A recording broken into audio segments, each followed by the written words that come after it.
સુરતમાં ભારે વરસાદ અને ખાડીપુર બાદ હવે રાજ્ય સરકાર એક્શનમાં આવી હોય તેમ મુખ્યમંત્રી ભૂપેન્દ્ર પટેલ સુરતની મુલાકાતે આવી પહોંચ્યા અને સુરત સહિત દક્ષિણ ગુજરાતની સ્થિતિની સમીક્ષા કરી હતી. સુરત શહેરમાં ભારે વરસાદ અને ખાડીપુર બાદ મુખ્યમંત્રી ભૂપેન્દ્ર પટેલ સુરતની મુલાકાતે પહોંચ્યા હતા.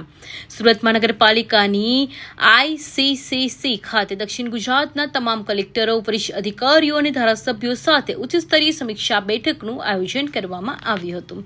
બેઠકમાં વરસાદથી સર્જાયેલી પરિસ્થિતિને રાહત અને બચાવ કામગીરી, અસરગ્રસ્ત વિસ્તારોની સ્થિતિ તેમજ આગામી દિવસોની તૈયારી અંગે વિસ્તૃત ચર્ચા કરવામાં આવી હતી. સાથે સરકાર દ્વારા તંત્રને જરૂરી સૂચનાઓ પણ આપવામાં આવી હતી. સુરત શહેર અને દક્ષિણ ગુજરાતમાં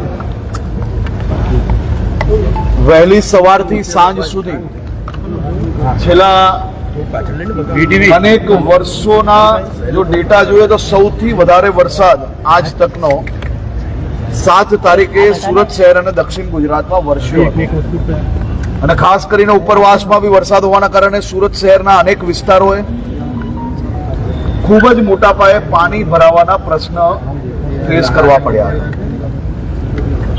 અનેક લોકોના ઘરોમાં પાણી, અનેક દુકાનોમાં બી પાણી ભરાયા. આ બધી જ વ્યવસ્થાઓને લઈને મહાનગરપાલિકા, સુરત પોલીસ, જિલ્લા પ્રશાસન, NDRF, SDRF આ તમામ ટીમો સાથે મળીને કામે લાગી અને સાથે સાથે સુરત શહેરના લોકો પોતે જ એકબીજાને મદદે લાગ્યા. સૌ સામાજિક સંસ્થાઓ મદદે લાગી અને ક્યાંક ને ક્યાંક અનેક લોકોએ અનેક સમસ્યાઓનો સામનો કરવો પડ્યો.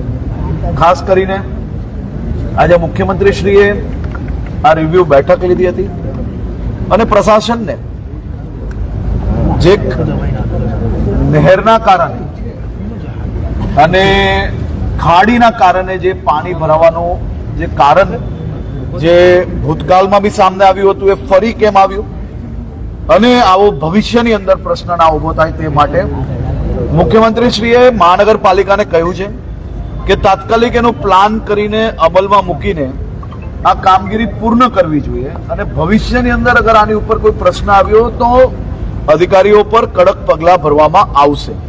સાથે સાથે કોઈ બી જગ્યા પર મહાનગરપાલિકા હોય કે બીજું પ્રશાસન હોય, કોઈ બી લેપ્સ થઈ હોય તો એની સંપૂર્ણપણે તપાસ થઈને એ લોકો પર પગલાં ભરવામાં આવે. કોઈ બી રોડ, બીજા કોઈ બી કામગીરી જેની અંદર નવા કામગીરી થઈ હોય અને જે તૂટ્યા હોય અને એ કામગીરીની અંદર જો કોઈ બી વીકનેસ હોય તો એની ઉપર બી પગલાં બી ભરવામાં આવે ને જરૂર લાગે તો ફોજદારી પગલાં બી ભરવામાં આવે તેની બી સૂચના સૌ અધિકારીઓને આપવામાં આવી છે.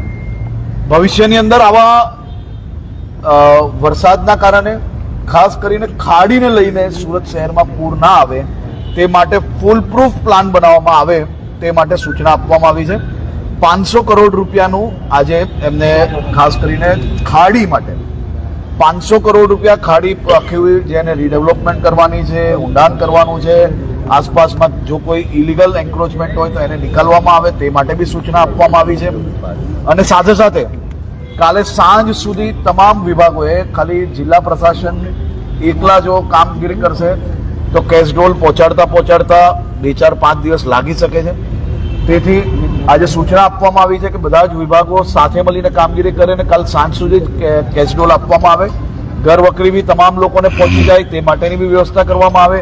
દુકાનોમાં, ઘરોમાં જે કોઈ નુકસાન થયું છે તેનું તાત્કાલિક સર્વે પૂર્ણ કરવામાં આવે. સર્વે પૂર્ણ કરતાની સાથે જ મુખ્યમંત્રી શ્રી રાજ્ય લેવલે એક બેઠક બોલાવીને જે નુકસાન થયું છે નુકસાનને કઈ રીતે રાજ્ય સરકાર મદદ કરી શકાય તે બાબતનું આવનારા સમયની અંદર ડિક્લેરેશન કરવામાં આવશે.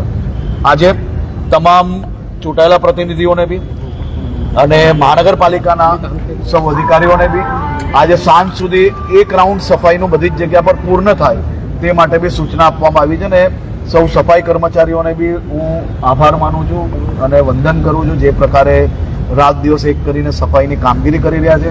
સૌ સુરતીઓને આભાર માનવો પડે કે જે કોઈ જગ્યા સુધી સરકારી તંત્ર પહોંચી શક્યું ત્યાં તો તમે સાથે મળીને કામ કર્યું જ છે, પણ અચાનક આટલો વરસાદ આવવાના કારણે જ્યાં ના બી પહોંચી શક્યા ત્યાં સુરતીઓએ એકબીજાને મદદ કરવાનું કોઈ મોકો ચૂક્યા નથી. તે બદલ બી આભાર. અને આ બાબતની સંપૂર્ણ રિવ્યુ હજી ચાલી રહ્યું છે. આજે મોડી રાત સુધી હું બી અહીંયા છું અને એની તપાસ કામગીરી ચાલુ છે. તપાસ પૂર્ણ થયા પછી આપ સૌને સંપૂર્ણ માહિતી આપશે.